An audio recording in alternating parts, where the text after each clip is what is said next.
यह कहानी है एक पेंटर की जो बहुत ही बढ़िया पेंटिंग बनाया करता था। वह पेंटर रोज़ रात में एक पेंटिंग बनाता था और सुबह उसे बेच दिया करता था। वो रोज़ अपनी बनाई हुई पेंटिंग को 500 रुपये में बेचता था, क्योंकि उसकी पेंटिंग 500 में ही बिकती थी। और ऐसा करते हुए वह महीने के 15,000 कमा लेता था। वह धीरे धीरे जो पेंटर बूढ़ा होने लगा था, अब पेंटिंग बनाता तो उसके हाथ कांपने लगते। फिर उसने सोचा कि वो अपने बेटे को पेंटिंग बनाना सिखाएगा। उसने अपने बेटे की ट्रेनिंग शुरू की और वो उसे पेंटिंग बनाने सिखाने लगा कि पेंटिंग में कलर कैसे भरते हैं, पेंटिंग कैसे बेचते हैं और उसे और भी ज़्यादा अट्रैक्टिव कैसे बनाते हैं। अब धीरे धीरे उसका बेटा भी पेंटिंग बनाना सीख रहा था। एक दिन उस पेंटर के बेटे ने अपनी पहली पेंटिंग बनाई और वो उसे बेचने निकला। जब वो घर आया तो उसने कहा पिताजी से कहा कि पिताजी, मैंने जो पेंटिंग बनाई थी वो मैंने 100 रुपये में बेची है। उसके पिताजी उसकी बात सुनकर बहुत खुश हुए, लेकिन बेटा जो जो था वो उदास था। उसके पिताजी ने जब उससे पूछा कि तू उदास क्यों है, आज तूने अपनी पहली पेंटिंग बेची है। तो उसके बेटे ने कहा कि पिताजी, आप अपनी पेंटिंग को 500 रुपये में बेचते थे, तो मैंने सिर्फ सिर्फ 100 रुपये में ही बेची है। ज़रूर आप कुछ ऐसा जानते हैं जो मैं नहीं जानता हूँ। आप मुझे और भी अच्छे से सिखाइए।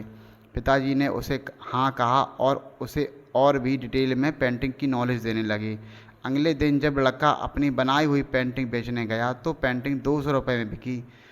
तो वो खुशी खुशी अपने पिता के पास गया और उन्हें 200 रुपये देकर वो अपनी अगली पेंटिंग को और भी अच्छे से बनाने लगा।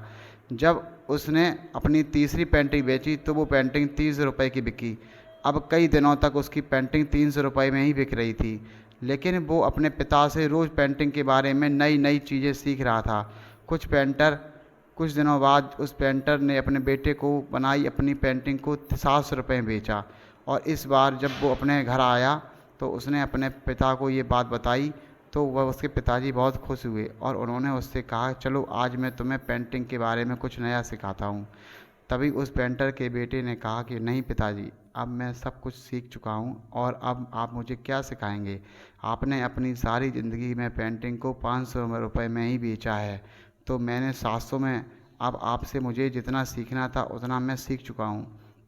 तभी उसके पिता ने उससे कहा, बेटा, अब तू 700 रुपये के ऊपर कोई भी पेंटिंग नहीं बेच सकता है, क्योंकि जब तेरी जगह मैं था, जब मैंने अपने पिताजी यानी तेरे दादाजी से ज़्यादा पैसों में पेंटिंग को बेचा था, तब मैंने भी उनसे यही कहा था। वो 300 रुपये में अपनी पेंटिंग बेचा करते थे, और जब मैंने 500 रुपये बेचा तब मैंने भी उनसे यही बात कही थी। और तब से लेकर अब तक मैं अपनी बनाई हुई पेंटिंग को 500 रुपये के ऊपर नहीं बेच ही नहीं पाया, क्योंकि मुझे घमंड आ गया था। और घमंड एक ज्ञानी आदमी और एक आर्टिस्ट पर बिल्कुल सूट नहीं करता है, क्योंकि उससे उसकी सीखने की चाह कम हो जाती है। और हाँ, पेंटिंग के बारे में मैं ज़्यादा जानता हूँ या तू, ये पैसों से पता नहीं चलता कि किसने कितने ज़्यादा रुपए की पेंटिंग बेची। ये तजुर्बे से पता चलता है कि किसने उस फील्ड में कितना टाइम दिया है।